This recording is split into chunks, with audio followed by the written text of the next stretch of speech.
बिस्मिल्लाहिर्रहमानिर्रहीम। Welcome to my YouTube channel Mahak in Japan. आज की वीडियो में मैं आपको डॉक्यूमेंट्स के बारे में बताऊंगी कि मैक्स स्कॉलरशिप के लिए कौन कौन से डॉक्यूमेंट्स रिक्वायर हैं। सबसे पहले बात करते हैं डॉक्यूमेंट्स की। उसके अलावा आपका कोई भी क्वेश्चन होता है कमेंट बॉक्स में कमेंट कर सकते हो। अगर आप फेसबुक का ग्रुप ज्वाइन करना चाहते हो उसका लिंक डिस्क्रिप्शन में होता है, उसका लिंक भी आप ज्वाइन कर सकते हो। सबसे पहले डॉक्यूमेंट्स की बात करें तो जो फर्स्ट डॉक्यूमेंट आपको रिक्वायर होता है, हर यूनिवर्सिटी के अंदर ये रिक्वायर है। सबसे पहले एप्लीकेशन फ़ॉर्म आपको चाहिए होता है। एप्लीकेशन हर साल अपडेट होता है। 2025 का जो होगा वो आप फिल करोगे और फिर 2026 के लिए अपना सबमिट करवाओगे। दूसरा जो डॉक्यूमेंट आपको रिक्वायर होता है वो रिसर्च प्लान है। रिसर्च प्लान में कुछ क्वेश्चंस होते हैं, आपको वो बताने होते हैं। आपको जो आपकी पास्ट की फील्ड थी, पास्ट की रिसर्च थी, उसके बारे में बताना होता है। उसके अलावा अपने रिसर्च प्रपोजल के बारे में आपके कुछ क्वेश्चंस होते हैं, उनके जवाब देने होते हैं। उसके अलावा आपसे 3 मोस्ट इंपॉर्टेंट क्वेश्चन पूछे हुए होते हैं इस रिसर्च प्लान में या स्टडी में, कि आप जापान क्यों आना चाहते हैं, आप जापान में आकर क्या करोगे, और जब वापस जाओगे अपनी कंट्री के अंदर तो आप क्या क्या काम ऐसे करोगे कि जो दोनों कंट्रीज़ के लिए बेनिफिशियल होंगे, पाकिस्तान और जापान के लिए। थर्ड पे आपकी डिग्रीज चाहिए होती हैं और फोर्थ पर आपको ट्रांसक्रिप्ट यानी कि आपके रिजल्ट कार्ड चाहिए होते हैं। अब मोस्टली स्टूडेंट्स जो है वो फाइनल ईयर में होंगे तो आप अप्लाई कर सकते हो। आप होप सर्टिफिकेट की बेस पर अप्लाई कर सकते हो। और वो लोग जिनकी डिग्री अभी नहीं आई, उन्होंने पास तो कर ली है लेकिन डिग्री अभी तक नहीं मिली, जैसे मोस्टली GCU यूनिवर्सिटी है, मोस्टली यूनिवर्सिटीज़ में आपको तभी नहीं मिलती, जो एफिलिएटेड कॉलेज होते हैं उसमें आपको बाद में मिलती है।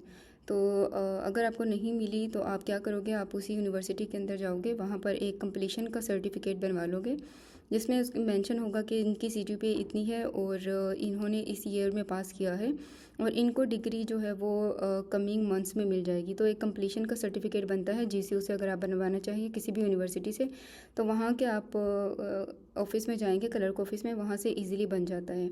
उसके अलावा ट्रांसक्रिप्ट आपको चाहिए होंगी। उसके अलावा प्रोफिशिएंसी सर्टिफिकेट चाहिए होगा। प्रोफिशिएंसी सर्टिफिकेट आप अपनी यूनिवर्सिटी के अंदर जाएंगे, वहाँ से इंग्लिश प्रोफिशिएंसी सर्टिफिकेट आप बनवा लोगे। उसके अलावा आपको रिकमेंडेशन लेटर चाहिए होते हैं। अब रिकमेंडेशन लेटर हर यूनिवर्सिटी की अलग अलग होते हैं। कुछ जो कहते हैं कि आपको डीन से ही होने चाहिए, डीन से ही बनवाओ। कुछ जो कहती हैं वो आप अपने एडवाइज़र से भी बनवा लोगे, ठीक होगा। अपने HOD से भी एक्सेप्टेबल होता है।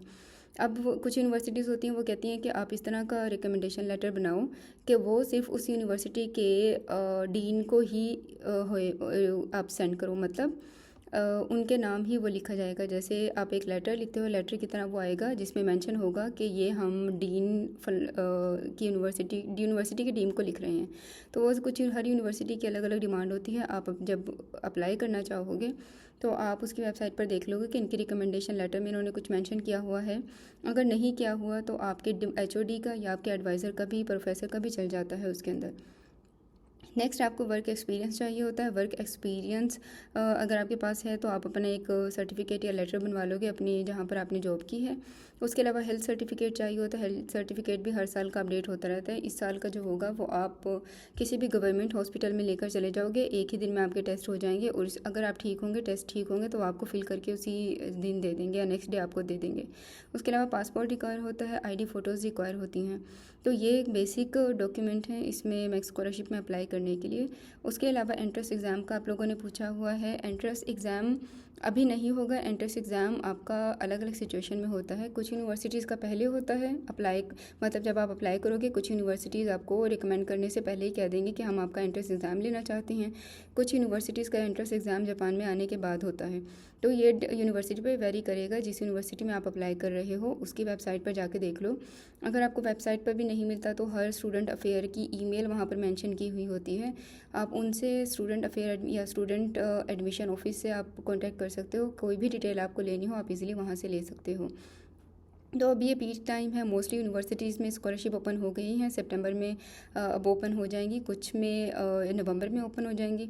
तो आप जो है प्रोफेसर को हंट करना शुरू कर दें और उनकी वेबसाइट को विजिट करना शुरू कर दें। अपने डॉक्यूमेंट्स कंप्लीट कर लें ताकि जब स्कॉलरशिप अनाउंस हो तो आप उसमें अप्लाई कर दें। वीडियो अच्छी लगे तो लाइक कर दिया करें और अपना ख्याल रखिएगा। अल्लाह हाफिज़।